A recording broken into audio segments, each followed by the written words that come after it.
सर्वांना मी म्यूट केलेलं आहे म्हणजे फक्त माझाच आवाज तुम्हाला ऐकायला येईल. ठीक आहे. तर आता सेकंड पॉईंट घ्यायचा आहे. आपला पहिलाच पॉईंट तो असेल तुमचा ऍब्सोल्यूट प्रेशर. या चॅप्टर मध्ये फक्त आपल्याला प्रेशरशी रिलेटेड टर्म या ठिकाणी डिस्कस करायचं, ऍब्सोल्यूट प्रेशर.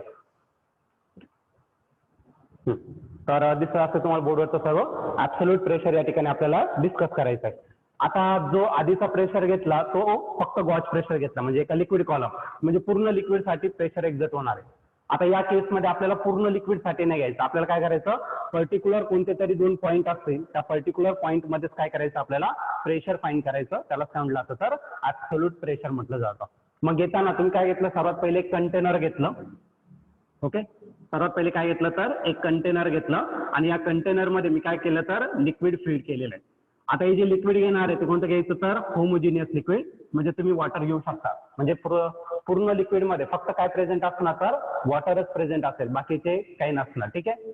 त्यानंतर या लिक्विड मध्ये तुम्हाला काय करायचं, सपोज एक इमॅजिन करा एक कॉईन घेतला आपण, 1 रुपीज कॉईन घेतला आणि त्या लिक्विड मध्ये काय केलं तर तुम्ही ड्रॉप केलं. ड्रॉप केल्यानंतर तो कॉईन काय होणार आहे, स्मूथली काय होणार खाली मूव्ह होणार. म्हणजे त्या ठिकाणी जर तुम्ही इमॅजिन केलं तर एक सिलेंडर सारखा शेप तयार होणार. बरं की नाही. मग तुम्ही इमॅजिन करायचं तेवढा सिलेंडरिकल पार्ट. कोणते 2 पॉईंट घ्यायचं तिथपर्यंत तुम्ही तो सिलेंडर कन्सिडर करू शकता. मग या ठिकाणी मी काय घेतलं तर हा सिलेंडर घेतला. हो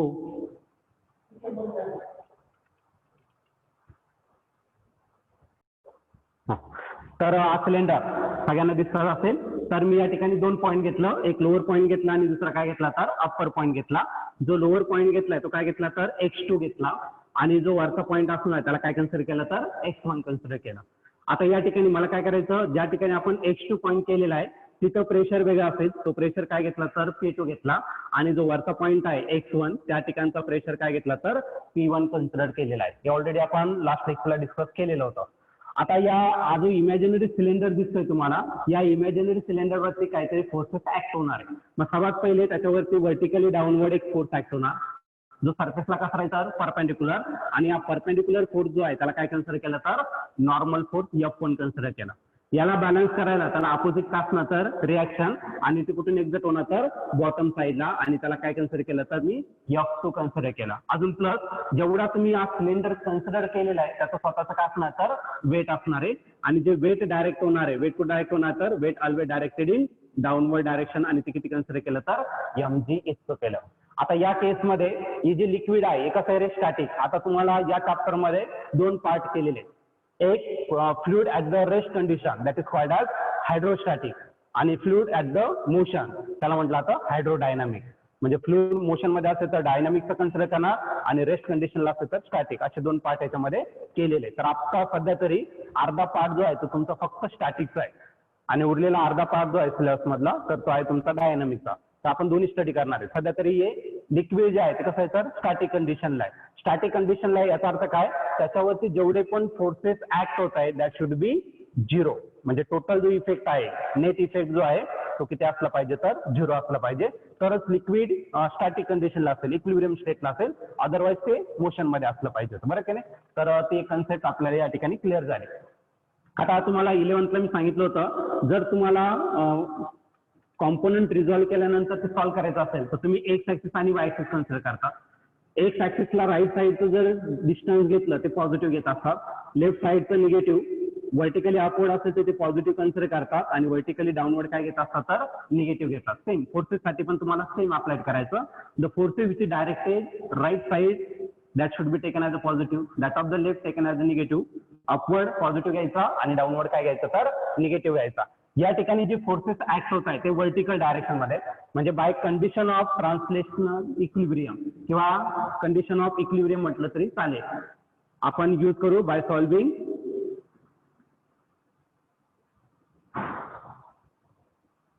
व्हर्टिकल कॉम्पोनंट. व्हर्टिकल कॉम्पोनंट्स या ठिकाणी काय करायचे तुम्हाला सॉल्व्ह करायचं, किंवा याचं खाली लिहिलं तरी चालेल. आपण याचे 2 पार्ट करू म्हणजे तुम्हाला समजायला सोपं जाईल. ठीक आहे. या पार्ट मध्ये व्हर्टिकल कॉम्पोनंट काय करायचं आपल्याला या ठिकाणी सॉल्व्ह करायचे व्हर्टिकल कॉम्पोनंट. आता व्हर्टिकल कॉम्पोनंट घेताना पहिला जो फोर्स आहे F1 तो कुठे चाललाय डाऊनवर्ड, आणि डाऊनवर्ड फोर्स जो आहे तो काय घेणार तर मायनस घेणार, तो झाला -F1. आणखीन आहे दुसरा तो म्हणजे त्याचा फोर्सच असणार mg. तो पण कुठे चाललाय डाऊनवर्ड, मग काय आला तर मायनस mg, डाऊनवर्ड मायनस घेणार आणि हा F2 जो आहे तो कुठे चालला तर व्हर्टिकली अपवर्ड चाललाय, म्हणजे तो जो फोर्स घेणार तो काय असेल तर प्लस F2 आणि सर्व फोर्सेसची जी ऍडिशन आहे ती किती कन्सिडर करणार तर 0 कन्सिडर करणार.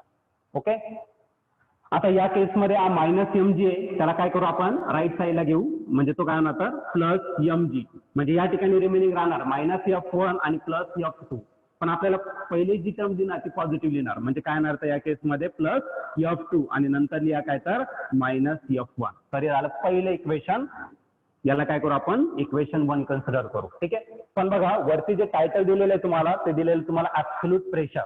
ऍब्सोल्यूट म्हणजे काय, त्या पर्टिक्युलर x1 आणि x2 जे दिसतंय तुम्हाला त्या दोन पॉईंट मधलं प्रेशर फाइंड करायचं आपल्याला, त्याला ऍब्सोल्यूट म्हटलं जातं. म्हणजे या केसमध्ये आपल्याला प्रेशर फाइंड करायचं, पण इक्वेशन कशामध्ये आलंय तर फोर्स मध्ये आलेलं आहे. म्हणजे आपल्याला काय यूज करावं लागेल तर प्रेशरची डेफिनेशन या ठिकाणी यूज करावं लागेल. ठीक आहे, बाय डेफिनेशन ऑफ प्रेशर, प्रेशरचा फॉर्म्युला काय आहे तर डेफिनेशन नुसार नॉर्मल फोर्स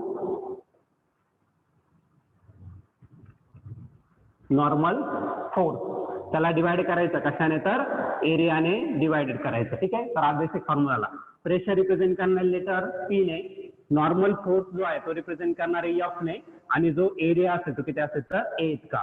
पण मला फोर्स फाइंड करायचं कारण की इक्वेशन नंबर 1 मध्ये तुम्हाला सर्व फोर्सेस असते बरं की नाही, मग याच्यात फोर्स फाइंड करू. मग फोर्स इज इक्वल टू हा एरिया इकडे डिवाइड, इकडे काय करा तर मल्टिप्लाय करा P इंटू A. ओके, मग आता पहिल्या केससाठी घेऊ. देअरफॉर फॉर फर्स्ट केस मग F2 जर घेतला तर F2 साठी प्रेशर या पॉइंटला घ्यायचा, प्रेशर किती आहे तर तो आहे P2.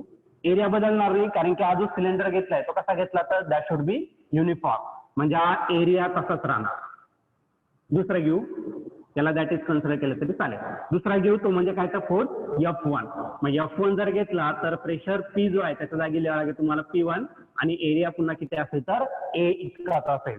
आता या ज्या दोन टर्म भेटल्या F1 आणि F2 या पुट करू आपण इक्वेशन 1 मध्ये पुट करून टाकू. Therefore equation number 1 becomes, equation 1 काय भेटेल तर F2 ला रिप्लेस करा कशात P2 into A minus F1 ला रिप्लेस करायचं कशाने तर P1 इंटू A, आणि जी रिमेनिंग टर्म राहिली ती काय करा तर mg ती कन्सिडर करा. आता या दोन्ही टर्म मध्ये काहीतरी कॉमन येण्यासारखं आहे, आणि ते जी कॉमन येणार ते म्हणजे काय तर एरिया, म्हणजे या ठिकाणी राहिला P2 minus P1 is equal to mg. Suppose त्याला काय केलं आपण इक्वेशन 2 कन्सिडर केलं. आता माझं या केसमध्ये इथं फक्त आता अडचण एवढी आहे की आपल्याला m ची व्हॅल्यू माहित नाही. ओके, मग जे लिक्विड घेतले ते कसं घेतलं तर homogeneous. For homogeneous liquid density always remains constant, म्हणजे या केसमध्ये मला काय यूज करावं लागेल तर डेन्सिटीचा फॉर्म्युला या ठिकाणी यूज करावा लागेल. ठीक आहे, ओके, तो माहिती आहे तुम्हाला. But density is equal to mass divided by काय असेल तर व्हॉल्यूम असेल.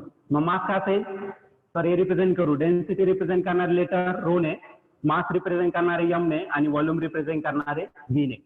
म्हणजे जे m असणार आहे m किती असेल तर डेन्सिटी इंटू व्हॉल्यूम असेल.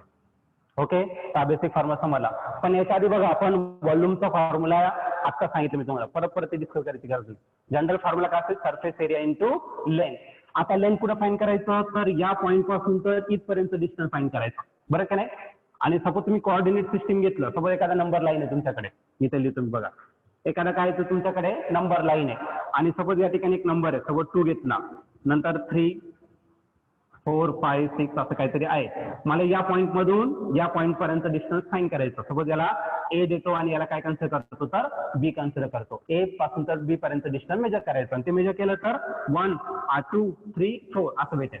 मग एवढं करण्यापेक्षा तुम्ही काय करता, जो लास्टचा कोऑर्डिनेट आहे त्याच्यातून आधीचा कोऑर्डिनेट काय करणार तर मायनस करणार. मग लास्टचा कोऑर्डिनेट काय 6 मायनस 2 किती झाला 4 आला, म्हणजे एवढं मेजर करायची गरज नाहीये. मग या ठिकाणी आपण इथून डिस्टन्स वरती मेजर करणार, म्हणजे हा शेवटचा कोऑर्डिनेट आहे आणि हा आधीचा आहे, म्हणजे फायनल कोऑर्डिनेट मधून आधीचा कोऑर्डिनेट काय करा तर मायनस करा. म्हणजे या केसमध्ये जी लेंथ असेल ती किती असेल तर x1 मायनस x2. मग बघा therefore m is equal to density तशीच ठेवली रो, आणि व्हॉल्यूमचा फॉर्म्युला काय घेतला तर एरिया इंटू लेंथ. पण या केसमध्ये लेंथ किती असणार तर x1 minus x2. Okay, x1 minus x2. आता ही जी व्हॅल्यू आहे ती काय करू तर आपण इक्वेशन नंबर 2 मध्ये पुट करावं लागेल, तर त्यानंतर आपलं डेरिव्हेशन कम्प्लीट होईल. अजून डेरिव्हेशन कम्प्लीट झालेलं नाहीये, एक छोटीशी स्टेप बाकी आपली. तर मी काही डाऊट असेल इथपर्यंत ते विचारून घेऊ, नंतर मी ती व्हॅल्यू आपण इक्वेशन 2 मध्ये पुट करू. तर काय करतोय, जी व्हॅल्यू आपण m ची फाईंड केली ती काय करू आपण इक्वेशन 2 मध्ये पुट करायला काय अडचण नाहीये. ओके, तर आता ही व्हॅल्यू इक्वेशन 2 मध्ये पुट करू. Therefore equation number 2 becomes, equation 2 काय भेटणार आहे तर बघा, इक्वेशन 2 आहे, पहिली जी टर्म आहे ती एरिया, त्यानंतर दुसरी जी टर्म आहे ती आहे P2 मायनस P1, तर तो लिहिला मी, इज इक्वल टू m आहे, m च्या जागी मला काय करायचं, रो इंटू ए, बघा लास्टला दिसतंय रो इंटू ए, आणि इन ब्रॅकेट काय तर x1 मायनस x2, आणखीन एक टर्म शिल्लक आहे इक्वेशन नंबर 2 मध्ये, आणि ती म्हणजे काय तर जी. ज्या व्हॅल्यू आपल्याला फाईंड केल्या आपण, m ची व्हॅल्यू m च्या जागी पुट केली इक्वेशन नंबर 2 मध्ये. या केसमध्ये तुम्ही ऑब्झर्व केलं, एरिया आणि एरिया काय होणार आहे, कॅन्सल, म्हणजे रिमेनिंग काय राहणार आहे, P2 minus P1 is equal to rho, आणि या ठिकाणी राहिलं x1 मायनस x2 इंटू जी. हा झाला तुमचा प्रेशर डिफरन्स. कोणी अनम्यूट केलेलं आहे का, मध्ये मध्ये बोलू नका, मग आम्ही सगळं सांगतो, फक्त शिकवताना कोणी बोलू नका, म्यूट ठेवत होतं. सगळ्या गोष्टी एक्सप्लेन होतील, बोर्डवरती जेवढं आहे तेवढ्या गोष्टी एक्सप्लेन होतील, फक्त मला आधी एक्सप्लेन करून घेऊ द्या, त्यानंतर मग तुम्हाला टाइम देईल, त्यामध्येच डिस्कस करायचं, नाही तर मग गडबड होते, तुम्हाला ते समजणार नाही. रेकॉर्डिंग होते ना, रेकॉर्डिंग मध्ये तुमचा आवाज येईल, ते तुम्हाला डिस्टर्बन्स क्रिएट करेल नाही का. तर P2 मायनस P1 हा काय झाला तर प्रेशर डिफरन्स, त्या 2 पॉईंट मधला x1 आणि x2 मधला प्रेशर डिफरन्स काय झाला तर तो प्रेशर डिफरन्स. पण आपल्याला प्रेशर डिफरन्स नाही फाईंड करायचा, ऍब्सोल्यूट, म्हणजे x2 ला फाईंड करायचं तर x2 ला प्रेशर फाईंड करायचं, म्हणजे x2 जो पॉईंट आहे त्याला लोअर पॉईंटला किंवा अप्पर पॉईंटला, तर काय करता येईल तुम्हाला, हा मायनस P1 आहे तो राईट साईडला काय करता येईल तर प्लस P1, म्हणजे हा P2 झाला minus P1 become plus P1, आणि पुढे जे राहिलं ते काय राहिलं तर प्लस राहील, row in bracket x1 minus x2 आणि इंटू करायला तर जी, हे झालं तुमचं ऍब्सोल्यूट प्रेशरचा फॉर्म्युला फॉर कोणत्या पॉईंट साठी तर जिथं पॉईंट आहे x2 त्या ठिकाणचं प्रेशर P2, आणि सगळं तुम्हाला P1 शोधायचं, आता हा प्लस आहे इकडे काय करा तर मायनस करून घ्या, म्हणजे काय भेटेल P1 is equal to P2 minus rho in bracket x1 minus x2 into g. This equation is called as absolute pressure. हे जे लास्ट इक्वेशन आलेलं आहे त्याला काय म्हणू आपण, absolute pressure for lower point x2. तर लोअर पॉईंटला जो आहे त्याच्यासाठी तुम्ही ऍब्सोल्यूट प्रेशर फाईंड केलेलं आहे. ठीक आहे, आता तुम्हाला काही डाऊट असेल तर मग ओके.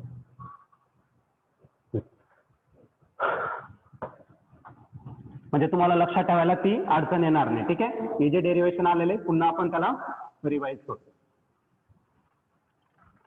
पूर्ण रिव्हिजन घेणार नाही, फक्त लास्टचा जो फॉर्म्युला आहे तो कशा प्रकारे तुम्हाला लिहायचा आहे तेच फक्त आपण या ठिकाणी डिस्कस करणार.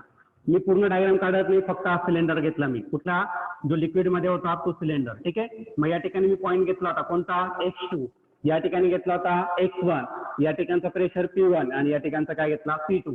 पहिले सर्वात पहिला लोअर पॉईंटचा प्रेशर घ्यायचा म्हणजे P2, म्हणजे अकॉर्डिंग टू आता डिफरंट कंडिशन असेल त्यानुसार ते बदलत राहील, कळलं का नाही. पण जनरल इक्वेशन लक्षात ठेवा, पहिले लोअर पॉईंटचं प्रेशर P2 इक्वल टू करायचं, नंतर अप्पर पॉईंटचं प्रेशर आणि प्लस या 2 पॉईंट मधलं डिस्टन्स, आणि ते किती घेतलं तर हायर पोझिशन मधून लोअर पोझिशन काय करायचा मायनस करायचा, x1 minus x2, density rho असेल आणि h रो जी हा फॉर्म्युला आहे, याच्या जागी फक्त मी काय लिहिलं x1 मायनस x2. क्लिअर आहे, रो आणि पुढचं जी टर्म राहील ती काय राहील तर जी. हे इक्वेशन तुम्हाला लक्षात ठेवावाच लागेल, कारण की या इक्वेशन शिवाय तुम्हाला पुढचे डेरिव्हेशन अजिबात समजणार नाही. ओके, तर सर्वांनी लर्न करून घ्या किंवा मग एका वहीवरती सर्वात वरती लिहून ठेवा, म्हणजे तुम्हाला त्याच्याकडे बघितलं तरी तुम्हाला लक्षात येईल काय होतं नेमकं. ठीक आहे, आता याचे डिफरंट केसेस घ्यायचं, तर हा फॉर्म्युला व्यवस्थित लर्न करून घ्या असं, आणि डेरिव्हेशन एकदा घरी सॉल्व्ह करा. आता याचे डिफरंट केसेस घ्यायचं आपल्याला, एक एक केस आपण स्टडी करू आणि त्याच्यात काही डाऊट असेल तर विचारू. ठीक आहे, पहिली केस घ्यायची आपल्याला, to find the pressure P, to find the pressure P. Case number 1. To find pressure P. P हा प्रेशर आपल्याला फाइंड करायचा आहे. ठीक आहे, sorry, to find pressure P कुठे फाइंड करायचं, at a depth h, at a depth h below the liquid surface. Liquid सरफेसच्या खाली, पण त्यातही आणखीन एक कंडिशन असणार आहे. लिक्विड सरफेसच्या खाली पण त्यात आणखीन एक कंडिशन असेल, जो टॉप सरफेस आहे तो कुठे असणार तर ऑन द लिक्विड सरफेस.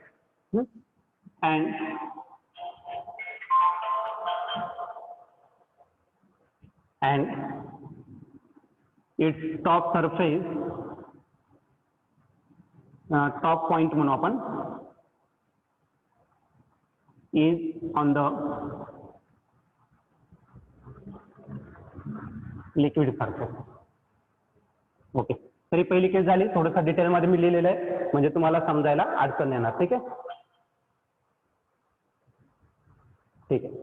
बघा डिटेल मध्ये लिहिलंय काय, तर आपल्याला प्रेशर फाईन करायचा. किती प्रेशर तर पी. कुठे फाईन करायचं आहे, डेप्थ म्हणजे लिक्विडच्या खाली फाईन करायचा. किती डेप्थ वरती तर एच इतकं मी डेप्थ घेतलं below the liquid surface, liquid सरफेसच्या खाली. पण पहिलं पोझिशन कुठं असणार तर ते माहित असणं गरजेचं आहे. आणि याचा जो टॉप पॉइंट आहे तो कुठं असणार तर लिक्विडच्या सरफेस वरती असेल. तर ते या ठिकाणी आपल्याला डिस्कस करायचं. मग मी डायग्राम काढतो, त्या डायग्राम वरून तुम्हाला बऱ्याच साऱ्या गोष्टी या ठिकाणी क्लिअर होतील. ठीक आहे, मग मी सर्वात पहिले काय घेतला तर कंटेनर घेतला आणि या कंटेनर मध्ये मी काय घेतलं, लिक्विड, होमोजिनियस लिक्विड घेतलंय. आता जो टॉपचा सरफेस आहे अप्पर पॉइंट तो कुठे घेतला तर upper position lies on the top surface of the liquid, लिक्विडचा सर्वात टॉप पोझिशनला आहे. आणि जो उरलेला पार्ट आहे तो कुठे घ्यायचा तर आपल्याला लिक्विडच्या खाली घ्यायचा आहे. ओके, आणि टॉप पोझिशन पासून तर इथपर्यंत जर डिस्टन्स घेतलं तर ते काय असायचं तुमचं एच इतकं त्याचं डिस्टन्स राहील. कळलं का नाही. इथला पॉइंट आपण घेतला होता काय x1 आणि प्रेशर किती घेतलं होतं P1. इथला पॉइंट किती होता तर अपोजिशन घेतला होता H2 आणि इथला जो प्रेशर होता तो काय होता तर P2 होता. हे आपण ऑलरेडी डिस्कस केलेलं आहे. आता आपल्याला तो फॉर्म्युला माहिती आहे, ते आपण फॉर्म्युला नंतरच घेऊ. पण हा जो x1 आहे, आता डिस्टन्स कुठून मेजर करायचं रे, वरच्या पॉइंट मधून खालीपर्यंत मेजर करायचं. म्हणजे या ठिकाणी जो रेफरन्स पॉइंट आहे, रेफरन्स पॉइंट कोणता असेल तर वरचा असेल तुमचा. कळलं का नाही. आधीच्या केसमध्ये तुम्ही डिस्टन्स कुठून मेजर केलं तर बॉटम पासून वरती मेजर केलं. आता आपल्याला तिथं बॉटमला प्रेशर मेजर करायचा, म्हणजे डिस्टन्स कुठून मेजर करावं लागेल, वरून खाली मेजर करावं लागेल. आपण समजून घ्या, म्हणजे जो फॉर्म्युला आलेला आहे त्याच्यामध्ये थोडासा बदल करायचा आपल्याला, तो पॉईंट समजणं गरजेचं आहे. कळलं का नाही. आधीच्या केसमध्ये आधीचा आणि आताचा डिफरन्स काय आहे, बिफोर याच्या आधीच कन्सिडर केलं होतं distance should be measure from bottom to top position कडे. आता टॉप कडून बॉटम कडे जायचं आपल्याला, कारण बिलो लिक्विड सरफेस म्हणजे हा रेफरन्स पॉईंट आहे, इथून डिस्टन्स मेजर करायचं. ओके, हा जो P1 आहे हा कुठे रे तर हा प्रेझेंट आहे कशामध्ये तर एअर मध्ये. आणि जो एअर मध्ये असतो आणि तिथं जो प्रेशर असतो that pressure is called as atmospheric pressure. आणि ॲटमॉस्फेरिक प्रेशर कशाने मेन केला होता तर P सफिक्स नॉटने, म्हणजे हा P1 जो आहे तो किती असेल तर P0. आता मला इथून डिस्टन्स मेजर करायचं, मग या डिस्टन्सला मी काय कन्सिडर करतो 0. जिथून आपण डिस्टन्स मेजर करणार त्याला ओरिजिन कन्सिडर करा, तो 0 झाला आणि खाली मेजर करायचं. आणि हा जो P2 आहे इथं मला प्रेशर फाईन करायचं. किती प्रेशर तर P, म्हणजे P2 जो असेल त्याला काय कन्सिडर करता येईल तुम्हाला P कन्सिडर करता येईल. आणि x1 पासून तर इथपर्यंत जे डिस्टन्स आहे ते किती तर h, म्हणजे आपल्याला काय पुट करता येतं x2 is equal to h या ठिकाणी पुट करता येईल. मग या केसमध्ये मी लिहितो put x1 is equal to 0, x1 0 put केला. पुढे pressure P1 is equal to P0 म्हणजे ॲटमॉस्फेरिक प्रेशर. पुढे पुढचा x2 जो घेतला, x2 इज इक्वल टू काय घेतला h, अँड P2 जो आहे तो काय घेतला तर P इतका मी या ठिकाणी कन्सिडर केलेला आहे. ठीक आहे, आता बऱ्याच जणांना याच्यामध्ये डाऊट असेल लगेच. ठीक आहे, कशामध्ये पुट करायचं, put this equation in below equation. आता ते जे ओरिजिनल इक्वेशन लिहिलं होतं ते मी या ठिकाणी परत लिहितो, इन बिलो इक्वेशन. काय होतं इक्वेशन तर ते होतं P2 is equal to P1 plus होता तुमचा x1 मायनस x2 आणि या ठिकाणी रो इंटू काय होता तर g होता. बरं की नाही. हे इक्वेशन आपण ऑलरेडी आता डिस्कस केलं. पण या केसमध्ये इक्वेशन अप्लाय होणार नाही, म्हणजे थोडंसं याच्यामध्ये काय करावं लागेल तर चेंज करावं लागेल. आता हा जो चेंज आहे कोण सांगू शकतं का मला. हा, या केसमध्ये equation distance should be measure from top to bottom. Therefore x1 ला तुम्हाला रिप्लेस करायचं x2 ने, आणि जो x2 आहे त्याला काय कन्सिडर करायचं x1 या ठिकाणी कन्सिडर करावं लागेल. ओके, मग आता P2 च्या जागी काय पुट करायला लावलं तर तो पुट करायला लावला P. P1 च्या जागी काय पुट करायला लावलं तर तो आहे P0 म्हणजे ॲटमॉस्फेरिक प्रेशर. x2 च्या जागी काय करावं लागेल h, आणि x1 जो आहे त्याच्या जागी काय टाकायचं तर 0 पुट करायचं. डेन्सिटी रो असणार आणि acceleration due to gravity g परत तसाच असणार. ओके, h मायनस 0 किती होणार, h होणार. म्हणजे प्रेशर p जर घेतला तर p is equal to p naught plus h, आणि पुढची जी टर्म आहे ती काय असते तर रो इंटू जी. याला काय म्हटलं जातं तर ऍब्सोल्यूट प्रेशर. कुठे तर टॉप सरफेस पासून तर किती पण डिस्टन्स खाली, h इतक्या डिस्टन्सला खाली जर तुम्ही प्रेशर फाईंड केलं तर इतकं तुम्हाला प्रेशर भेटेल. And this pressure is called as absolute pressure. तर याला काय म्हटलं जातं ऍब्सोल्यूट प्रेशर. किंवा अजून याला इक्वेशन असंही अरेंज करू शकतात. आ प्लस पी नॉट आहे, इकडे काय करा त्याला, इकडे प्लस आहे, इकडे काय करा तर मायनस करून घ्या. म्हणजे काय भेटेल बघा, P minus P naught, P minus P naught, आणि उरलेले जे डिस्टन्स आहे काय असेल तर H rho g. This is called as absolute pressure. याला म्हणणार आपण ऍब्सोल्यूट प्रेशर. आणि एच रो जी ज्या ठिकाणी असतो तो प्रेशर कोणता असतो तर गॉज प्रेशर. माझा आला कोणता झाला तर तुमचा गॉज प्रेशर. म्हणजे या ठिकाणी आपण दोन्ही डिस्कस करतोय. ऍब्सोल्यूट पण प्रेशर डिस्कस केला आणि दुसरा जो आहे तो कोणता केला तर गॉज प्रेशर या ठिकाणी आपण डिस्कस केलेलं आहे. तर ही झाली पहिली कंडिशन. मग तुम्ही दोन्ही प्रकारे या ठिकाणी लिहू शकता. ऍब्सोल्यूट म्हटलं तर वरचंच लिहायचं, आणि जर तुम्हाला प्रेशर डिफरन्स म्हटलं तर एच रो जी असेल. कळलं का नाही. तर हा झाला तुमचा पहिला केस. आता याच्यात आता ठीक आहे, केस नंबर 2 फाईंड करायचं. To find pressure P. P इतका प्रेशर फाईंड करायचं, पण कुठे at a distance D. D इतक्या डिस्टन्स वरती about the liquid surface. Liquid सरफेसच्या वरती जर तुम्हाला काय करायचं आहे प्रेशर फाईंड करायचं असेल तर या ठिकाणी आता या ठिकाणी थोडीशी डायग्राम आपल्याला चेंज करावं लागेल. ओके, परत मी घेताना काय घेतलं तर एक कंटेनर घेतलं, आणि या कंटेनर मध्ये तेच लिक्विड घेतलं. होमोजिनियस लिक्विड, वॉटर घ्या, नाही तर कोणत्या एका टाईपचं लिक्विड घेऊ शकता तुम्ही. ठीक आहे, डायग्राम नुसार काढू. आता याच्यामध्ये जो इमॅजिनरी सिलेंडर आहे तो कुठे घ्यायचा आपल्याला, वरती घ्यायचा आहे. अबोव सांगितलेलं आहे. पहिले बिलो द लिक्विड सरफेस होता, आता अबोव द लिक्विड सरफेस. म्हणजे एक जो पॉईंट असेल तो कुठं असेल तर लिक्विडच्या टॉप सरफेस वरती, आणि उरलेला जो पार्ट असेल तो कुठं असेल तर अबोव द लिक्विड सरफेस. आणि या पोझिशन मध्ये या टॉप सरफेस पासून तर इथपर्यंत जे डिस्टन्स आहे ते किती सांगितलं त्यांनी, डी इतकं सांगितलंय. मग याला आपण डी कन्सिडर करू. ओके, आता इथला जो प्रेशर असणार, इथला पॉईंट घेतला होता x1, आणि जो प्रेशर घेतला होता तो काय घेतला होता P1. बरं की नाही. इथला जो पॉईंट होता तो होता x2, आणि जो प्रेशर असणार तो किती असेल तर P2 इतका असेल. ओके, डायग्राम समजली.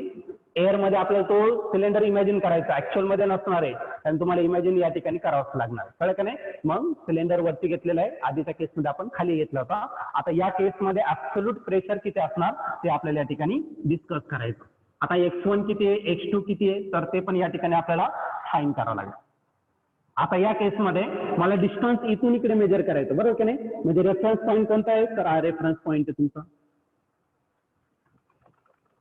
हा काय तर तुमचा रेफरन्स पॉईंट आहे, बरोबर की नाही. म्हणजे तुम्हाला डिस्टन्स मेजर करायचं. म्हणजे या केसमध्ये हा जो x1 असेल तो किती असेल रे, 0 असेल. हा जो P2 आहे तो डायरेक्टली लिक्विडच्या सरफेस वरती आहे, बरं की नाही. म्हणजे हा जो प्रेशर आहे याला काय कन्सिडर करू तर आपण ऍटमॉस्फेरिक प्रेशर. या पॉईंट आहे open to the atmosphere, just liquid सरफेसच्या वरती, म्हणजे त्या ठिकाणी सर्वात मॅक्झिमम ऍटमॉस्फेरिक प्रेशर असेल. मी तुम्हाला ऍटमॉस्फेरिक प्रेशर याच्या आधी पण सांगितलं. काय सांगितलं, the pressure exerted because of air. एअरमुळे जो प्रेशर एक्झर्ट होतो त्याला काय म्हटलं जातं ऍटमॉस्फेरिक प्रेशर. आणि तो नेहमी कुठं असतो ना तर अर्थच्या सरफेसवरती सर्वात जास्त, आणि जसं वरती जातो तसं तसं ऍटमॉस्फेरिक प्रेशर कमी. म्हणजे P2 जो असेल तो कोणता असेल ऍटमॉस्फेरिक प्रेशर. आणि या ठिकाणी मला शोधायचं आहे, मग तो जो प्रेशर आहे तो किती सांगितलाय तर P इतका सांगितला. म्हणजे P1 का असेल तर P इतका असेल. आणि इथला जे डिस्टन्स जर मी 0 कन्सिडर केलं तर उरलेले जे डिस्टन्स आहे ते किती तर D. म्हणजे x1 जो असेल तो किती असेल तर D इतका असलं पाहिजे. ओके, तर या कंडिशन्स आहे. तर या कंडिशन मे बी तुम्हाला समजल्या असतील, मला सांगेल त्यावेळी बोला. तर या कंडिशन झाल्या. ओके, आता पुट करा. Put x1 is equal to D, P1 is equal to P. Okay, x1 is equal to D put केलं, P1 is equal to P put केलं, x2 0 पुट केला, आणि लास्ट जे आहे P2 is equal to P not in below equation. Below म्हणजे आपण जे original equation घेतलं त्याच्यामध्ये इन बिलो इक्वेशन. तर ते इक्वेशन लिहून टाका. काय P2 is equal to P1 plus x1 minus x2 rho into g. Okay. आता मी तुम्हाला 2 मिनिटासाठी बोलायला चान्स देतोय. तर बघा आधीच्या केसमध्ये आणि आत्ताच्या केसमध्ये नेमका फरक काय. तो आज जो सिलेंडर होता तो कुठे होता, लिक्विडच्या आतमध्ये होता. म्हणजे डेन्सिटी जी घेणार ती कोणाची घेणार, तर जे पर्टिक्युलर लिक्विड आहे, वॉटर असेल तर वॉटरची, जे असेल ते, कळलं का नाही, मर्क्युरी असेल तर मर्क्युरीची. पण सध्या हा जो इमॅजिनरी सिलेंडर आहे तो कुठे रे, एअर मध्ये. म्हणजे हा जो डेन्सिटी आहे तर तो कोणाचा घ्यावा लागेल, तर एअरचा घेणं गरजेचा असेल. हा पॉईंट फार महत्वाचा आहे. ठीक आहे. तर बदल काहीच नाही, तर थोडंफार तुम्हाला विचार करावा लागेल आणि गोष्टी ऑटोमॅटिक तुम्हाला क्लिअर होतील पुढे जसा अभ्यास करा तुम्ही. ठीक आहे. x1 मायनस x2 करावं लागेल, कारण डिस्टन्स आपण खालून वरपर्यंत मोजतोय. म्हणजे वरच्या डिस्टन्स मधून खालचं डिस्टन्स मायनस करा. बाकीचं काही चेंजेस करायची गरज नाहीये. मग P2 ला कशाने रिप्लेस करायचं, तर तो आहे P suffix nought, that is atmospheric pressure. P1 height वाढलं तर प्रेशर बदलणार आहे. मग P1च्या जागी काय केला, P. x1 किती आहे, तर x1 आहे तुमचा d आणि x2 जो आहे तो किती पुट केला, तर 0. डेन्सिटी कोणाची घेतली, तर एअरची. हा पॉईंट फार महत्वाचा आहे, एअरचाच घ्यावा लागेल तुम्हाला जर वरती सिलेंडर दिलं असेल तर लिक्विडच्या बाहेर. कळलं का नाही. मग अरेंज करून घ्या equation. P naught is equal to P d minus 0 किती होणार आहे, d आणि आला density of air into g. पण मला शोधायचं काय, तर फाईंड करायचं प्रेशर P कुठे, तर या पॉईंटला. मग ते भेटलंच नाही आपल्याला कोणतं भेटलं, P नॉट भेटलं, ते नाही शोधायचं आपल्याला. मग जी टर्म इकडे पॉझिटिव्ह आहे, इकडे काय करा, तर मायनस करून घ्या. म्हणजे बघा काय इक्वेशन भेटेल, P नॉट आणि हा प्लस येतो, काय करा, तर मायनस करा, d into density of air into G. आणि या साईडला जी रिमेनिंग टर्म आहे ती फक्त लेफ्ट साईडला लिहून टाका. हे झालं तुमचं absolute pressure above the liquid surface. Okay. एकदम सिंपल डेरिव्हेशन आहे आणि थोडंसं तुम्हाला डोकं लावून आहे, बरं की नाही, आणि लावताय तुम्ही, तर त्यात आनंद आहे. आता नेक्स्ट टॉपिक आपल्याला या ठिकाणी डिस्कस करायचा, that is called as hydrostatic paradox. Important आहे, पेपरला विचारलं जाईल. हायड्रोस्टॅटिक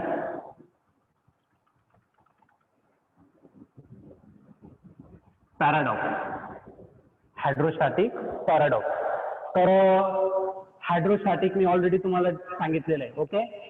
याच्या आधी 2 टॉपिक सांगितले तुम्हाला, हायड्रोस्टॅटिक आणि दुसरं सांगितलं hydrodynamic. What is static, fluid it is a branch of physics which deals with the study of fluid at the rest condition. जर फ्लुइड रेस्ट कंडिशनला असेल त्याचा जो स्टडी आहे that is called as hydrostatic. आणि हायड्रोडायनामिक असेल, it is a branch of physics which deals with the study of fluid at the motion, when it is in motion. जेव्हा fluid का असणार तर मोशन मध्ये असेल. तर दोन्ही या ठिकाणी या चॅप्टर मध्ये आपल्याला स्टडी करायचंच आहे. पण सुरुवातीचा पार्ट स्टॅटिकचा आहे आणि उरलेला पार्ट कोणता आहे, तर डायनामिकचा आहे. ओके. तर आता आपण हायड्रोस्टॅटिक ऑलरेडी झाले आपलं डिस्कशन. दुसरा एक वर्ड आहे पॅराडॉक्स. आता पॅराडॉक्स काय असतो, तर याचा मराठीत अर्थ असतो विरोधाभास. विरोधाभास म्हणजे काय, आपण जे कन्सिडर करू त्याच्या एक्झॅक्टली तुम्हाला विरोधात हे तुम्हाला दिसेल, त्याला म्हटलं आता विरोधाभास. ओके. मराठी समजलं त्याला विरोधाभास. तर कसं होतं, तर एकदा आपण ते एक्सप्लेन करतो मी आणि त्यानंतर मग तुम्हाला या गोष्टीचा अर्थ पण समजून जाईल. वरती जे आपण टायटल टाकलेले त्याचं तुम्हाला एक्सप्लेनेशन समजून जाईल. घेताना तुम्हाला काय करायचं, तर एक कंटेनर घ्यायचं किंवा वेसल्स घ्यायचं. पण हे जे वेसल्स आहे ते काय करायचे, तुम्हाला डिफरंट शेपचे घ्यायचं आणि सर्व सायमल्टेनियसली एकाच वेळेस काय करायचं, तर कनेक्ट करायचं. तर बघा, मी सर्वात पहिले आहे वेसल घेतला आणि हा जो वेसल आहे तो कसा आहे, तर व्हर्टिकल पोझिशन मध्ये, आणि जो बॉटम आहे तो कसा आहे, तर ओपन ठेवलेला आहे. म्हणजे इकडून लिक्विड आला तर ते इकडे फ्लो होऊ शकतं. ठीक आहे. दुसरं एक वेसल घेऊ. सपोज तो काय घेतला, तर तुम्ही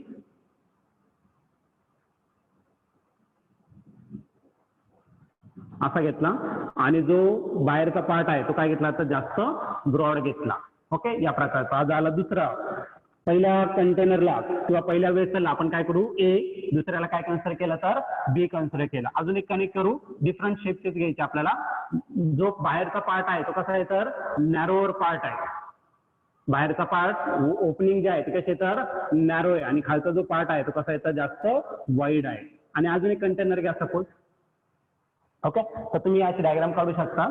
अजून एक सपोज कंटेनर घेतलं आणि याचा जो आहे आतमधला जो पार्ट आहे जास्त काय घेतला, तर मी असा फुगीर घेतला असा. ओके. आणि याला पण मी काय घेतलं, तर अशी ओपनिंग घेतली. आणि सर्व जे बेसल्स आहे ते काय करा, तर एकाच बेसला काय करा तर कनेक्ट करा. ओके, डायग्राम सर्वांना दिसते तुम्हाला याच्यावरती. ठीक आहे, तर या प्रकारे आपण काय घेतलं तर डिफरंट वेसल्स या ठिकाणी आपण कन्सिडर करतोय. ठीक आहे, डिफरंट शेपचे आहे. मग पहिला जो वेसल आहे त्याला काय कन्सिडर केलं मी ए वेसल, दुसऱ्याला काय कन्सिडर केलं तर बी कन्सिडर केलं, आणि तिसरा जो आहे त्याला सपोज मी काय घेतला सी, आणि याला लेबलिंग देऊ आपण डी कन्सिडर करू. ठीक आहे, तर या प्रकारचं आपण घेतोय. आता याच्यामध्ये काय करायचं तुम्हाला नॉन विस्कस म्हणजे जे चिकट नाही. ओके, तर असे काय करायचं तुम्हाला फ्लुइड घ्यायचं किंवा लिक्विड घ्यायचं, आणि तो याच्यामध्ये काय करणार तर मी ड्रॉप करणार. जसं एक कंटेनर मध्ये किंवा वेसल मध्ये मी काय करणार तर लिक्विड टाकणार आहे, वॉटर टाकलं सपोज, ते काय होणार तर फ्लो व्हायला स्टार्ट होणार, आणि सर्व कंटेनर मध्ये काय होणार तर त्याची लिक्विड राईज होणार या प्रकारे. पण तुम्ही जर ऑब्झर्व केलं ना तर सर्व कंटेनर मध्ये जी लिक्विडची लेवल आहे, पहिल्या कंटेनर मध्ये जेवढी लेवल असेल सेम लेवल तुम्हाला दुसऱ्या ह्याच्यात दिसेल, सेम लेवल तुम्हाला तिसऱ्या ह्याच्यात दिसेल, आणि चौथ्या ह्याच्यात पण सेम दिसेल.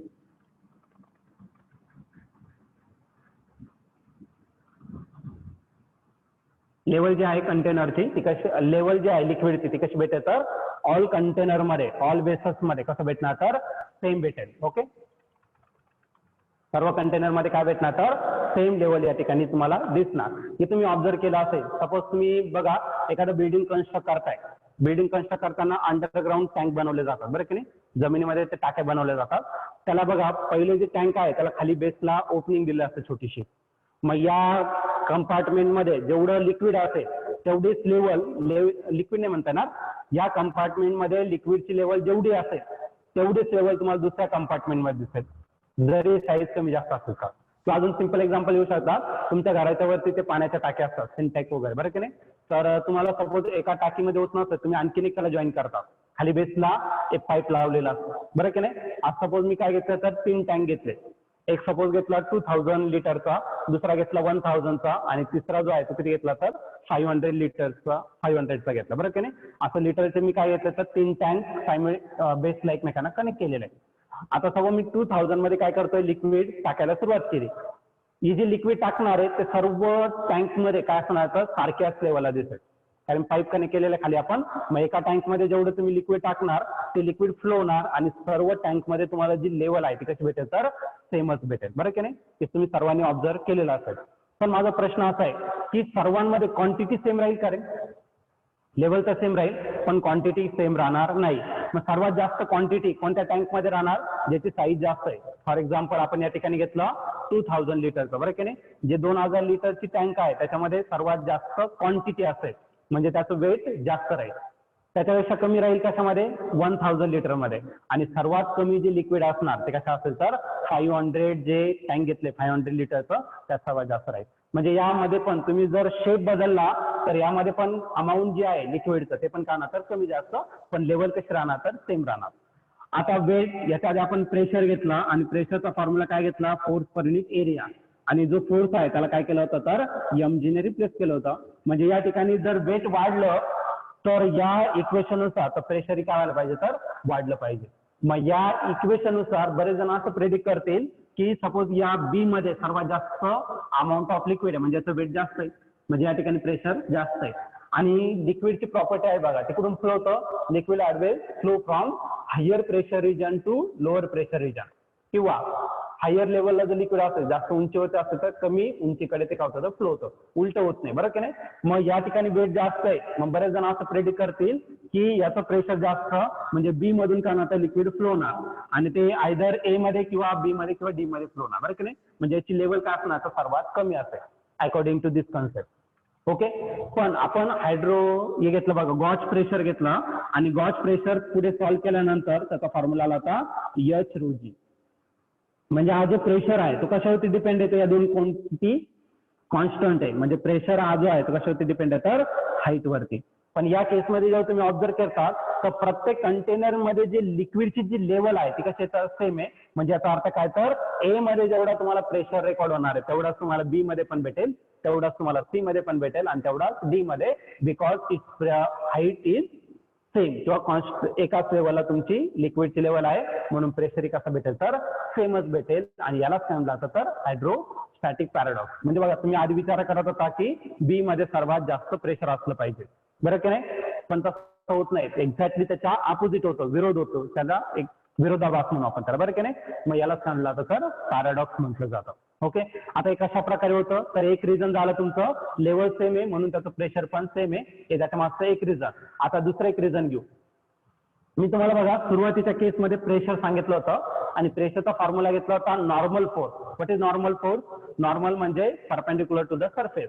ओके, याचा तर सोडून देऊ किंवा मग हे पण कन्सिडर करू आपण. ज्यावेळेस तुम्ही लिक्विड याच्यामध्ये टाकणार आहे तर हे जे लिक्विड आहे या सरफेसला काय करणार तर फोर्स एक्झर्ट करणार, बरं की नाही. आणि हा जो फोर्स आहे तो त्या सरफेसला नेहमी कसा राहील परपेंडिक्युलर. आणि आपण न्यूटनचा जर तिसरा लॉ घेतला त्याला बॅलन्स करायला काय राहील तर अपोजिट रिएक्शन, म्हणजे दोन्ही एकमेकांना काय करतील कॅन्सल. सिमिलरली इकडे पण काय करतील कॅन्सल, म्हणजे या केसमध्ये जेवढं वेट आहे लिक्विडचं तेवढंच त्याला फिल होणार. पण या केसमध्ये थोडी क्वांटिटी वाढली आहे म्हणजे याचा वेट काय होणार तर कमी असणार, याच्यापेक्षा पण कमी असणार. सपोज ती कन्सिडर केलं मी M1G. पण हे लिक्विड याच्यावरती फोर्स एक्झर्ट करणार कसं या डायरेक्शन मध्ये, म्हणजे आपल्याला बाहेरचं कन्सिडर करू तो नेहमी सरफेसला कसा राहील तर परपेंडिक्युलर राहील. म्हणजे हा जो फोर्स आहे नॉर्मल फोर्स तो कसा आहे तर इन्क्लाइंड आहे. इन्क्लाइंड जर असेल तर काय करावं लागेल त्याला रिझॉल्व्ह करावं लागेल. रिझॉल्व्ह केलं तर हा हॉरिझॉन्टल कॉम्पोनंट आणि हा कसं तर व्हर्टिकल म्हणजे पहिल्या क्वाड्रंट मध्ये आला. याला जर रिझॉल्व्ह केलं असे बरेच सारे असणार, ठीक आहे. हा हॉरिझॉन्टल आला आणि हा व्हर्टिकल, हे दोन्ही सेम फोर्सेस आहे. म्हणजे हॉरिझॉन्टल कॉम्पोनंट एक लेफ्ट साईडला एक राईट साईडला म्हणजे काय करते ते कॅन्सल आउट करते. म्हणजे जे टोटल फोर्स ऍक्ट होत आहे ते कुठं असणार तर अपवर्ड, म्हणजे याचं वेट जास्त आहे आणि सर्व फोर्सेस कुठे ऍक्ट होत आहे तर अपवर्ड. डाऊनवर्ड आहे आणि अपवर्ड आहे म्हणजे दोघांची काय होणार आहे सबट्रॅक्शन. म्हणजे या वेट मधून हे जे फोर्सेस आहे सपोज मी काय घेतलं तर F1 घेतलं आणि इकडे काय घेतलं तर F2. अपवर्ड आहे म्हणजे ते अपोजिट आहे, म्हणजे याच्यातून काय करताय तुम्हाला मायनस करताय. म्हणजे या केसमध्ये 2F1 आहे, बरेच सारे असणार आहे पण मी या एक्झाम्पल साठी सांगतोय. म्हणजे जे रेग्युलर वेट आहे जे जास्त होतं त्यातून जे इमॅजिनरी वेट आहे ते काय होतं तर मायनस होतंय. म्हणजे याचं वेट मायनस केल्यानंतर ते ब्रिंग होणार आहे किती तर mg इतकंच होणार. ओके, येतात मागचं आणखीन एक रिझन. सपोज याच्यावरती घेतलं तर हा जो फोर्स आहे तो कसा घ्यावा लागेल तर परपेंडिक्युलर, म्हणजे हा कसा असेल तर इन्क्लाइंड असेल, बरं की नाही. या डायरेक्शन मध्ये काय असणार तर इन्क्लाइंड असेल. याला रिझॉल्व्ह जर केलं, याला जर तुम्ही रिझॉल्व्ह केलं तर हॉरिझॉन्टल कॉम्पोनंट काय करतील कॅन्सल करतील. म्हणजे याच्यामध्ये याचं वेट जे आहे ऑलरेडी काय होतं तर कमी होतं. सपोज काय घेतलं मी M2G इतकं घेतलं, कमी होतं हे.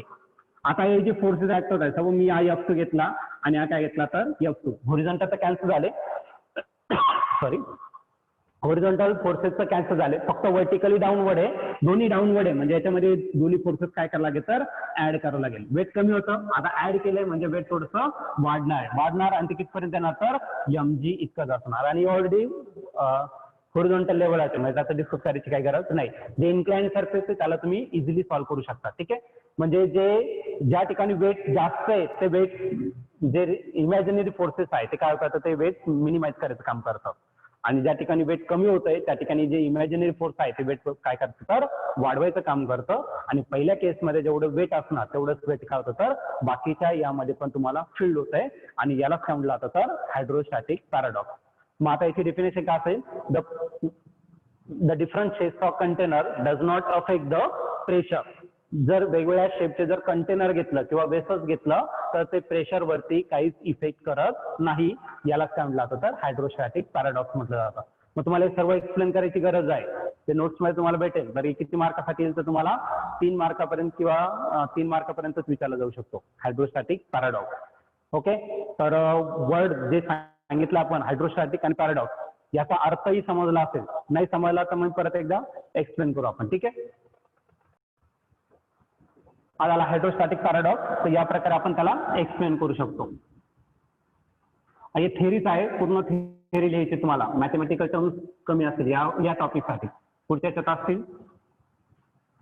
ओके, तर सेकंड घ्यायचं आपल्याला पास्कल्स लॉ, इम्पॉर्टंट आहे पास्कल्स लॉ. तर याचं फक्त तुम्हाला काय नाही तर स्टेटमेंट आहे, बाकीचं तुम्हाला एक्सप्लेनेशनची गरज नाहीये. एक्सप्लेनेशन कोणाचं द्यायचं आहे त्याचे एक्झाम्पल्स असते ना ते तुम्हाला ब्रीफली एक्सप्लेन करायचंय. सध्या तरी आपण काय करू तर पास्कल्स लॉ त्याचं स्टेटमेंट समजून घेऊ, त्यासाठी ती डायग्राम महत्वाची आहे. अदरवाईज तुम्हाला डायग्राम पण काढायची काही गरज नाहीये. तर आता मी घेतोय पास्कल्स लॉ. तर मी काय घेतलं तर कंटेनर घेतलं जे काय असणार तर इनक्लोज असेल, क्लोज असेल, चारी बाजूने काय तर बंद आहे. ओके, आणि याच्यामध्ये काय घेतलं तर मी लिक्विड घेतलं. एनक्लोज फ्लुइड म्हणून त्याला, कळलं का नाही? कोणतं पण घेऊ शकतो तुम्ही, पण ते बंद असलं पाहिजे, ठीक आहे. एनक्लोज फ्लुइड घेतलं. आणि आता आज आहे, आता कसं आहे तर रेस्ट कंडिशनला, म्हणजे कसा रे स्टॅटिक आहे. रेस्ट कंडिशन म्हणजे काय तर स्टॅटिक म्हणजे हायड्रोस्टॅटिक. मग पहिला पूर्ण पार्ट आपल्याला स्टॅटिकचा स्टडी करायचा. आता याला एक छोटंसं ओपनिंग द्यायचं आणि त्या ओपनिंगला मी काय कनेक्ट करतो तर एक सपोज बलून कनेक्ट केला, फुगा माहिती आहे ना, बलून या ठिकाणी मी काय केलं तर कनेक्ट केला. आणि या बलून मध्ये मी काय करू शकतो तर या बलूनला कॉम्प्रेस करू शकतो. कॉम्प्रेस जर केलं तर याच्यामध्ये ऑलरेडी काय एअर आहे. कॉम्प्रेस जर केलं तर एअर काय होणार तर आतमध्ये पुश केली जाणार आणि या लिक्विड वरती काय होणार तर प्रेशर एक्झर्ट होणार. आणि तो जर तुम्ही रिलीज केला तर आतमध्ये जी एअर आहे ती काय होणार तर म्हणजे याच्या कंटेनर मध्ये जे लिक्विड आहे ते कुठे जाणार तर बलून मध्ये आणि इथला प्रेशर रिलीज होणार. बरं की नाही? म्हणजे प्रेशर मध्ये तुम्ही बदल करू शकता. एवढं तर समजलं असेल तुम्हाला. किंवा मग कोणतेही कंटेनर येऊ शकतात. तुम्ही दाबलं ते बघा ब्लड प्रेशर वगैरे मेजर करताना तुम्हाला ते हे लावलं असतं हाताला, बरं की नाही? आणि त्यानंतर ते प्रेस केलं जातं म्हणजे एअर पुश केलं जातं त्याच्यामध्ये, कॉम्प्रेस केलं जातं, बरं की नाही? मग तिथं प्रेशर मेजर करू शकता. इथे पण तसंच करायचं आपल्याला. बलून घेतलं आणि त्याला तुम्ही कॉम्प्रेस किंवा एक्सपांड करू शकता त्या प्रकारे, ठीक आहे. प्रेशर अप्लाय करायचं, कॉम्प्रेस करा. आता याच्यामध्ये आपल्याला काय करायचं तर प्रेशर फाईन करायचं. प्रेशर कसं, आता प्रेशर मेजर करण्यासाठी 2 इन्स्ट्रुमेंट असतात. ते याच्यानंतरचा टॉपिक तोच आहे. उद्या मे बी आपण डिस्कस करू किंवा आजच होईल ते, ठीक आहे. तर प्रेशर मेजर करण्यासाठी तुमच्याकडे 2 इन्स्ट्रुमेंट अवेलेबल आहे. पहिला म्हणजे काय तर तो आहे तुमचं मर्क्युरी बॅरोमीटर आणि दुसरा आहे तुमचं ओपन ट्यूब मॅनोमीटर. ते आपण डिस्कस करणार. त्याला म्हटलं आता प्रेशर गेज म्हटलं जातं. The instrument which is use to measure the pressure, that instrument is called as pressure gauge. Okay. म्हणून बऱ्याच प्रकारचे प्रेशर मेजर करण्यासाठी वेगवेगळ्या प्रकारचे इन्स्ट्रुमेंट्स आहेत, ते आपण नंतर डिस्कस करणार आहे. मग इथलं मला प्रेशर फाईन करायचं. मग मी या ठिकाणी काय घेतलं तर हा प्रेशर गेज. जसं तुम्ही ॲमीटर किंवा स्पीडोमीटर असतं त्याच्यावरती ॲरो असतो. जसं गाडीचं स्पीड वाढणार आहे तसं तो स्पीडोमीटर वेगवेगळ्या नंबरला पॉईंट करत असतो. तसं इथलं प्रेशर मेजर करण्यासाठी आपल्याला हा प्रेशर गेज घेतला आणि त्याच्यामध्ये हा ॲरो घेतला. तोच प्रेशर गेज मी या ठिकाणी पण कनेक्ट केला. डिफरंट पोझिशनला काय केलं तर मी तो प्रेशर गेज मेजर करतोय. या प्रकारे नाही पण वेगळ्या प्रकारे तुम्ही प्रेशर मेजर करू शकता. जसं गाडीचं स्पीडोमीटर वगैरे त्या प्रकारे कनेक्ट केलेलं आहे. आता मी पुढच्या केसमध्ये याला काय केलं तर कॉम्प्रेस केलं. कोणाला? या बलूनला काय केलं तर कॉम्प्रेस केलं. कॉम्प्रेस केल्यानंतर याच्यावरती फोर्स एक्झर्ट होणार आणि त्यामुळे लिक्विडवरती काय होणार तर प्रेशर एक्झर्ट होणार. हा जो प्रेशर पहिल्या प्रेशर गेज मध्ये जेवढा रेकॉर्ड केलेला असेल तेवढाच तुम्हाला दुसऱ्यामध्ये पण दिसेल, तेवढाच तुम्हाला तिसऱ्यामध्ये पण दिसेल, तेवढाच तुम्हाला चौथ्यामध्ये. अजून काही कनेक्ट केलं असेल प्रेशर मेजर करण्यासाठी. प्रत्येक इन्स्ट्रुमेंट मध्ये जे प्रेशर मेजर होणार आहे ते कसं असणार तर सेमच असेल. म्हणजे तुम्ही जर फ्लुइड रेस्ट कंडिशनला असेल, इनक्लोज असेल आणि त्याच्यावरती जर प्रेशर अप्लाइड केलं that should be transmitted equally. सगळीकडे कसं ट्रान्सफर होतंय इक्वली, किंवा आणखीन एक म्हणू शकता त्याला undiminished. Equally and undiminished. Diminish म्हणजे काय लहान होत जाणे आणि अनडिमिनिश म्हणजे काय कोणत्याच प्रकारचा बदल, बरं की नाही. तर आपण ऑप्टिक्स या चॅप्टर मध्ये बघितलं होतं, बरं की नाही. तर त्यात काय डिस्कस केलं होतं मॅग्निफाईड इमेज परत डिमिनिश इमेज. तर आपल्याला या केसमध्ये काय करायचं तर तुम्हाला डिमिनिश म्हणजे काय लहान होणे, छोटा होणे, मग याच्यामध्ये बदलच होत नाही, अनडिमिनिश म्हणू शकता तुम्ही, कळलं का नाही. तर स्टेटमेंट समजून घ्या. The pressure applied to enclosed fluid at the rest is transmitted equally and undiminished. पण कुठे ट्रान्सफर होणार तर या प्रत्येक लिक्विडच्या या पॉइंटला जेवढं प्रेशर मेजर कराल तर या पार्टिकल वरती पण तेवढंच प्रेशर आहे लिक्विडचं, बरं का. या मॉलिक्युल वरती पण तेवढंच राहील, या मॉलिक्युल वरती. म्हणजे प्रत्येक पार्टिकल वरती जो प्रेशर इक्वली ट्रान्सफर होतो. अजून काय तर हे जे कंटेनर आहे याची काहीतरी वॉल्स आहे, भिंत आहे, बरं की नाही. या वॉल्स वरती पण काय होणार तर प्रेशर इक्वली ट्रान्सफर होणार. याला काय म्हटलं जातं तर पास्कल्स लॉ म्हटलं जातं. पण कंडिशन काय आहे तर लिक्विड तुमचं एनक्लोज पाहिजे, क्लोज पाहिजे. कसं पाहिजे एनक्लोज पाहिजे आणि कसं पाहिजे तर आणखीन रेस्ट कंडिशनला पाहिजे. जर तो मोशन मध्ये असेल तर पास्कल्स लॉ तुम्ही अप्लाइड करू शकत नाही. ओके. तर हा झाला तुमचं स्टेटमेंट पास्कल्स लॉचं. स्टेटमेंट समजलं असेल. The pressure applied to enclosed fluid at the rest is transmitted equally and undiminished to every part of the liquid and to the walls of the container. That is the Pascal's law. आता याचे application हे येणार तुम्हाला 1 मार्कासाठी आणि याचे जे application आहे ते 2 मार्कापर्यंत विचार, म्हणजे टोटल 3 मार्कापर्यंत क्वेश्चन पेपरला असू शकतो तुम्हाला. मग एक काम करा, आता मी ऑलरेडी हायड्रोस्टॅटिक पॅराडॉक्सची डेफिनेशन नाही लिहून दिली तुम्हाला, पहिले ती लिहा, मग नंतर आपण पास्कल्स लॉ घेऊ. ठीक आहे. लिहा hydrostatic paradox.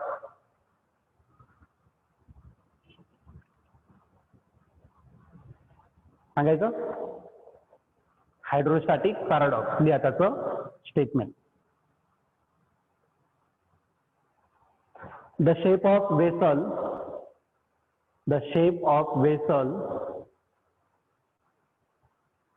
containing the liquid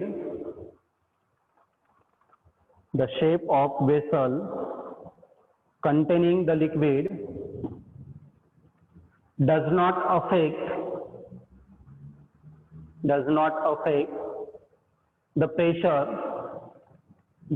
affect the pressure is called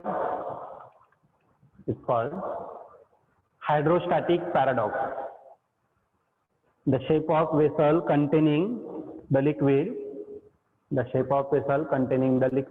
does not affect the pressure is called hydrostatic paradox. Okay, तर हे झालं स्टेटमेंट. आता पास्कल्स लॉचं स्टेटमेंट लिहा. दुसरी definition Pascal's law.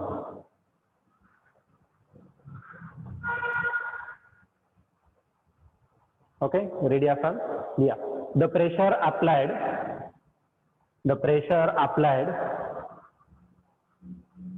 at any point of an enclosed fluid spelling लिहिली बघा board वरती. of an enclosed fluid at rest is transmitted equally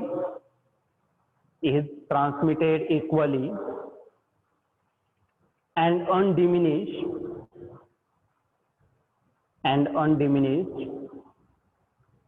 to every point of the fluid,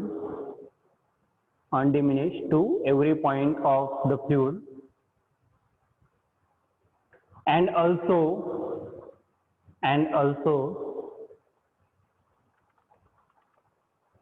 on the walls of the container,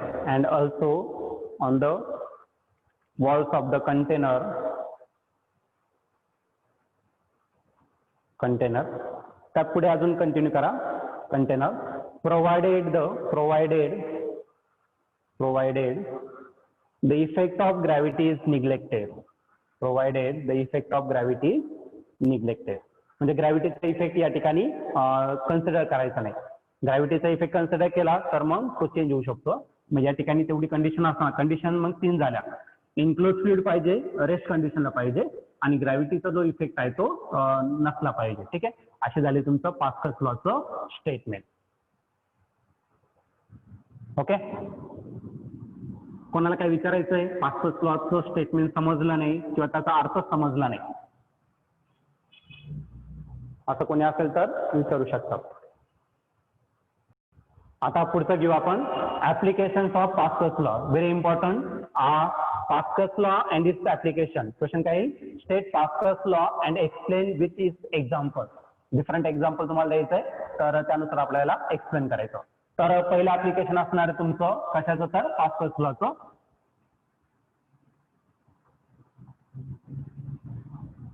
hydraulic lift. तर पहिलं application. आता हे सर्व समजेल तुम्हाला, मी डायग्राम वगैरे काढून मग तुम्हाला व्यवस्थित समजेल. पण त्याच्या आधी हे जे टायटल टाकलेलं आहे त्याचा अर्थ समजून घेऊ. हायड्रो म्हणजे काय? नॉर्मली आपण वॉटर घेत असतो. हायड्रोलिक म्हणजे पाण्यापासून जे तयार होतं त्याला हायड्रोलिक म्हटलं जातं. लिफ्ट म्हणजे काय? तर कोणत्याही असं जड ऑब्जेक्ट असेल त्याला जर तुम्हाला उचलायचं असेल तर त्याला लिफ्ट म्हटलं जातं. बरं की नाही? तुमच्या बिल्डिंग मध्ये लिफ्ट असतात. ओके, मग तुम्हाला बॉटम पासून याच्यापासून बेसमेंट पासून तर तुम्हाला जिथं जायचं तिथपर्यंत तुम्हाला ते लिफ्ट करून देतं. बरं की नाही? म्हणजे तुम्हाला जिना चढायची काही गरज नाही. किंवा एखादं कार्स वगैरे असतात तर त्याला लिफ्ट करण्यासाठी असतं. बरं की नाही? मग हे जर लिफ्ट करायचं असेल तुम्हाला हायड्रोलिक काय करायचं? तर लिफ्ट लागेल. अजून एक बघू शकता तुम्ही, ते सर्व्हिस स्टेशनला जर गेला तुम्ही, 4 व्हीलर वगैरे असतात तुमचे, कार्स वगैरे असतात, तर त्याला सर्व्हिसिंग करताना जर तुम्ही सर्व्हिस स्टेशनला घेऊन गेला तर ती कार लिफ्ट केली जाते, उंच केली जाते आणि मग ते सर्व्हिस करत असतात किंवा त्याला वॉश वगैरे करत राहतात किंवा जे करायचं ते करतात. बरं की नाही? तर हे जे हेवी ऑब्जेक्ट आहे, जड ऑब्जेक्ट आहे, ते जर तुम्हाला लिफ्ट करायचं असेल तर त्यासाठी काय लागणार? तर हायड्रोलिक लिफ्ट लागेल. ओके, आता याचं कन्स्ट्रक्शन कसं राहतं त्याचं समजून घेऊ आपण. आता हायड्रोलिक लिफ्ट समजलं तुम्हाला. Which is use to lift the heavy object such as car, vans वगैरे वगैरे. ठीक आहे, तर या प्रकारे तुम्ही त्याला एक्सप्लेन करू शकता. मग सर्वात पहिले मी काय घेतलं तर कन्स्ट्रक्शन समजून घ्या. एक सिलेंडर घेतला आणि हा जो सिलेंडर आहे त्याचा एरिया कसा ठेवला तर थोडासा जास्त ठेवला आणि त्याला कनेक्टेड आणखीन एक सिलेंडर घेतला. त्याला कनेक्टेड 2 सिलेंडर तुम्हाला या ठिकाणी यूज करावं लागेल. ठीक आहे, त्याला कनेक्टेड आणखीन एक सिलेंडर घेतला, पण हा जो सिलेंडर आहे तो पहिल्या सिलेंडर पेक्षा त्याचा एरिया कसा आहे तर कमी आहे. सपोज आता मी या केसमध्ये घेतलं की या सिलेंडरचा एरिया मी किती घेतला तर A1 आणि या सिलेंडरचा एरिया किती घेतला तर A2. पहिल्याच ऑब्झर्वेशन मध्ये तुम्हाला समजून जातो की हा जो एरिया A2 आहे तो कसा आहे तर very greater than area A1. पहिलं समजलं तुम्हाला पहिला पॉईंट. ठीक आहे, याचा यूज करायचा आहे ते आपण पुढे बघू. ठीक आहे, पहिलं समजलं. आता मी या कंटेनर मध्ये या 2 सिलेंडर जे आहे त्याच्यामध्ये काय केलं, वॉटर टाकलं, पाणी हायड्रोस्टॅटिक घ्यायचंय म्हणजे लिक्विड घेऊ शकता तुम्ही, पाणी घेणार. आता याच्यामध्ये जसं तुम्ही लिक्विड टाकणार या लेवलला आल्यानंतर हे लिक्विड काय होणार तर इकडे पण फ्लो होणार आणि इनिशियल केसमध्ये जर तुम्ही बघितलं तर या सिलेंडरमध्ये जेवढी लेवल आहे तेवढीच लेवल तुम्हाला या सिलेंडरमध्ये पण भेटेल. म्हणजे या केसमध्ये लेवल बदलणार नाही, लेवल कशी राहील तर सेमच राहील या ओके या केसमध्ये. तर इथपर्यंत सगळ्यांना समजलं असेल. आता जो स्मॉल सिलेंडर आहे जो लिक्विडचा सरफेस आहे त्याच्यावरती मला काय करायचं तर एक पिस्टन ठेवायचं आहे. ओके, आता पिस्टन सर्वांना माहिती आहे. पिस्टन मी सपोज या पिस्टनला कन्सिडर केलं S1 पिस्टन कन्सिडर केला. यस का तर तुम्हाला पिस्टन P घ्या, तर प्रेशरसाठी आपण P यूज करणार आहे त्याच्यामुळे मी S1 घेतला. ठीक आहे, मग पिस्टन कोणता घेतला तर S1. तर सर्वांना माहिती असेल पिस्टन काय असतं. रंगपंचमीच्या वेळी पिचकारी असते बघा, तर ते मागे खेचून तुम्ही पाणी आतमध्ये घेत असता नंतर पुश करून बाहेर काढतात. ते मागे पुढे जे करण्याचं असतं त्याला पिस्टन म्हटलं जातं. ऑलरेडी तुम्ही शेतकरी लोक आहे, तुम्हाला पिस्टन माहिती असेल तर तुम्ही ते औषध फवारणी वगैरे त्यावेळेस पिस्टन वापरत असतात नाही का. आणि दुसरं जे सिलेंडर आहे त्यामध्ये पण मला काय करायचं तर पिस्टन या सरफेसवरती काय करायचा प्लेस करायचा. पण हा जो पिस्टन आहे तो काय करायचा तुम्हाला बॉटम पासून घ्यायचा कारण की वरती नाही चालणार. ओके, आणि इथं जे व्हेकल आहे ते लिफ्ट करायचं आहे म्हणजे हा पिस्टन कुठं असणार तर खाली असणार. तुम्ही ऑब्झर्व केलं असेल खालून असा रॉड येतो बरं की नाही. जर तुम्ही ते व्हेकल लिफ्ट केलं खालून असा रॉड येतो आणि त्याच्यावरती ते व्हेकल असतं बरं की नाही. किंवा तुम्ही ते सेल्फी स्टिक वगैरे बघितलं असेल त्याला तुम्ही असं हे करू शकता बरं की नाही. सेल्फी स्टिक माहिती आहे तुम्हाला, बऱ्याच जणांनी पाहिलेलं आहे. त्याला तुम्ही मोठं करू शकता परत लहान करू शकता बरं की नाही. म्हणजे त्याच्यातून असे रॉड बाहेर येत असतात, त्याच प्रकारची कंडिशन असणार. मग त्याला म्हटलं आता रॅक अँड पिनियन अरेंजमेंट, तर त्या प्रकारची अरेंजमेंट या ठिकाणी असेल.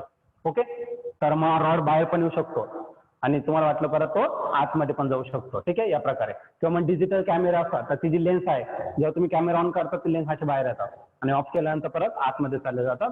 तर त्या प्रकारचा रॉड असेल तर त्याच्यामध्ये ती अरेंजमेंट असू शकते. आता याच्यावरती मला काय करायचं एक हेवी ऑब्जेक्ट घ्यायचा. सपोज मी काय घेतलं तर एक कार घेतला आणि तो कार काय केला तर याच्यावरती प्लेस केला. जो मला काय करायचा तर लिफ्ट करायचा होता ती कार काय केली तर मी याच्यावरती प्लेस केली. ठीक आहे, तर या प्रकारे या ठिकाणी काय घेतलं तर मी कार घेतलं ज्याला आपल्याला लिफ्ट करायचं. ठीक आहे, तर इथपर्यंत काय अडचण नसेल. आता हा जो सिलेंडर आहे तो कसा ठेवायचा आपल्याला आणि एखादी व्यक्ती असेल तो काय करणार आहे याच्यावरती काय करणार तर फोर्स एक्झर्ट करणार. किती फोर्स एक्झर्ट करणार तर F1 इतका फोर्स त्या पिस्टनवरती S1 पिस्टनवरती काय करणार तर अप्लाय करणार. आणि हा जो पिस्टन आहे S2 तो S2 असतो. ठीक आहे, जसा तुम्ही फोर्स अप्लाय करणार तर हे जे लिक्विड आहे त्याच्यावरती सपोज मी असा फोर्स अप्लाय केला तर लिक्विड कुठे जाणार तर खालच्या साईडला मूव्ह होणार बरं की नाही. म्हणजे लिक्विड डाऊनवर्ड डायरेक्शनला काय होणार तर मूव्ह होणार. मूव्ह झाल्यानंतर इकडे जाण्याचे काही चान्सेस नाहीये. म्हणजे लिक्विड या पाईप मधून पुढे येणार तर इकडे काय होणार तर इंटर करणार. एंटर केल्यानंतर इथली क्वांटिटी वाढणार. क्वांटिटी वाढल्यानंतर याच्यावरती फोर्स एक्झर्ट होणार आणि हा जो फोर्स एक्झर्ट होणार तो कुठं असणार तर व्हर्टिकली अपवर्ड. आणि सपोज तो काय घेतला तर F2 घेतला. F1 जो फोर्स आहे तो कसा अप्लाय केला व्हर्टिकली डाऊनवर्ड अप्लाय केला. त्याच्यामुळे या ठिकाणी जो फोर्स एक्झर्ट होणार तो कुठं असणार तर व्हर्टिकली अपवर्ड असेल. ओके, मग फोर्स इतका जास्त असला पाहिजे की सहजरित्या ही व्हेकल काय व्हायला पाहिजे तर लिफ्ट व्हायला पाहिजे. मग ते मॅथमॅटिकली पण आपल्याला सांगावं लागेल बरं की नाही. मग त्यासाठी आपण काय करू तर या ठिकाणी डेरिव्हेशन घेऊ. ओके, तर अकॉर्डिंग टू पास्कल्स लॉ हे तर मी सांगितलं तुम्हाला रफ करून टाकतो. अकॉर्डिंग टू पास्कल्स लॉ काय पास्कल्स लॉचं स्टेटमेंट जे प्रेशर अप्लाइड करणार आहे ते इक्वली ट्रान्सफर होणार आहे to every part of the liquid and to the walls of the container. आणि ग्रॅव्हिटीचा इफेक्ट निग्लेक्ट करायचा. म्हणजे या केसमध्ये लिक्विड रेस्ट कंडिशनलाच आहे आणि एनक्लोज आहे, बंद आहे बरं की नाही. वरून बंद आहे खालून बंद आहे सगळीकडे बंद आहे. म्हणजे या रेस्ट कंडिशनला पण आहे, एनक्लोज पण आहे. म्हणजे या केसमध्ये आपण पास्कल्स लॉ अप्लाय करू शकतो. मग तोच घेऊ आपण अकॉर्डिंग टू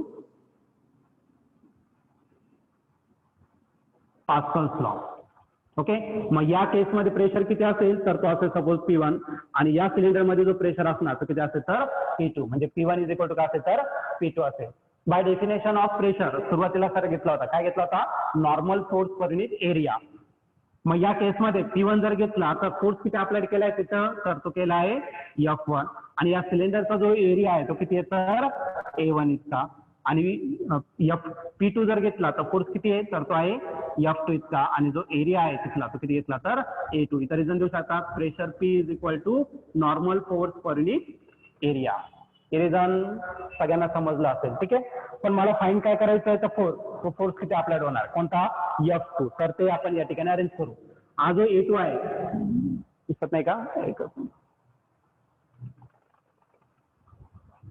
आता दिसत असेल. ठीक आहे, तर हा जो फोर्स F2 आहे तो किती आहे तर ते आपल्याला या ठिकाणी काय करायचं तर फाईन करायचं आहे. ओके, मग हा जो एरिया A2 आहे तो काय करायचा इकडे मल्टिप्लाय, इकडे काय करणार तर मी सॉरी इकडे डिवाइडेड, इकडे काय करणार तर मल्टिप्लाय करणार. बघा मग इक्वेशन काय येईल तर या ठिकाणी मी लिहितोय फोर्स मला F2 फाईन करायचा तो सुरुवात लिहून घेतला F2. एरिया A2 इकडे डिवाइड आहे, इकडे काय केला तर मल्टिप्लाय केला म्हणजे काय ना तर A2 आणि इथं डिनॉमिनेटरला काय आहे तर A1 म्हणजे A2 डिवाइड करायला तर A1 राहिला आणि रिमेनिंग जी टर्म आहे ती काय राहिली तर F1 इतकी टर्म राहिलेली. कळलं, F2 इज इक्वल टू करायला तर A2 divided by A1 into F1. आता या केसमध्ये F2 किती असेल ते एकदा ऑब्झर्व करून घेऊ. बघा सुरुवातीला सांगितलं काय सांगितलं A2 is very greater than काय तर A1. A2 हा A1 पेक्षा खूपच मोठा आहे, बरोबर की नाही. मग आज ही जर व्हॅल्यू जास्त असेल आणि व्हॅल्यू कमी असेल तर हे जे आन्सर येणार ते एकापेक्षा जास्त. फॉर एक्झाम्पल असं मी असा 5 घेतला आणि डिवाइड बाय काय घेतला 2. न्यूमरेटरचा नंबर मोठा आहे आणि डिनॉमिनेटरचा लहान आहे म्हणजे आन्सर काय ना तर 2.5 आणि उलट केलं सोबत 2 डिवायडेड बाय 5 केलं तर आन्सर काय ना 0.4. मग न्यूमरेटरचा नंबर जर लहान असेल तर आन्सर लहान येत असतं आणि न्यूमरेटरचा नंबर मोठा असेल तर आन्सर एकापेक्षा जास्त येत असतं, बरं की नाही. विथ एक्झाम्पल मी तुम्हाला या ठिकाणी एक्सप्लेन केले, बरं की नाही. तर हे झालं तुमचं या ठिकाणी. मग या केसमध्ये A2 खूप मोठा आहे, A1 लहान आहे म्हणजे एकापेक्षा पण लहान मोठा असणार आहे, बरं की नाही. आणि F1 तर माहिती आहे तुम्हाला तो नॉन झिरो नसणारच आहे, झिरो नसणार आहे, सॉरी नॉन झिरो नाही झिरो नसणार आहे म्हणजे ती एकापेक्षा जास्त व्हॅल्यू असेल, बरं की नाही. आणि अजून एक एक्झाम्पल घेऊ शकतो. माझ्याकडे 2 नंबर आहेत, 2 इंटू काय घेतला 3, याचा आन्सर काय येणार आहे 6. या 2 नंबरचं मल्टिप्लिकेशन 6 आणि या नंबरपेक्षा हे दोन्ही नंबर कसे येतात लहान आहेत, बरं की नाही. म्हणजे F2 कसा असणार तर A2 मोठा आहे, आपण एकापेक्षा मोठा आहे, मग या दोघांच्या मल्टिप्लिकेशन पेक्षा हा नंबर कसा असणार तर खूपच मोठा असतो, बरं की नाही. मग A2 is very greater than A1, therefore F2 is also very greater than काय तर F1 असला पाहिजे. म्हणजे हा जो फोर्स F2 अप्लाइड होणार आहे तो इतका जास्त असेल. इथं जरी तुम्ही कमी फोर्स अप्लाइड केला तर इथं जो अप्लाइड होणारा फोर्स आहे तो खूपच जास्त असणार F1 पेक्षा. म्हणून सहजरित्या जे व्हेकल आहे ते सहजरित्या काय होणार तर लिफ्ट होणार. याला काय म्हटलं जातं तर हायड्रॉलिक लिफ्ट. सिंपल कन्सेप्ट आहे. अजून एक लक्षात ठेवण्यासारखं आहे, ज्याचा एरिया कमी तिथला फोर्स कमी, ज्याचा एरिया जास्त A2 हा जास्त आहे म्हणजे तिथला फोर्स पण जास्त आहे. मग तुम्ही जर जिथं जास्त फोर्स अप्लाइड करायचा तिथला सिलेंडर नेहमी मोठा ठेवायचा आणि जिथं फोर्सेसची रिक्वायरमेंट कमी आहे त्याचा सिलेंडर काय करायचं तर छोटा ठेवायचा. याला काय म्हटलं जातं तर हायड्रॉलिक लिफ्ट म्हटलं जातं. ठीक आहे, तर ही कन्सेप्ट तुम्हाला समजली असणार.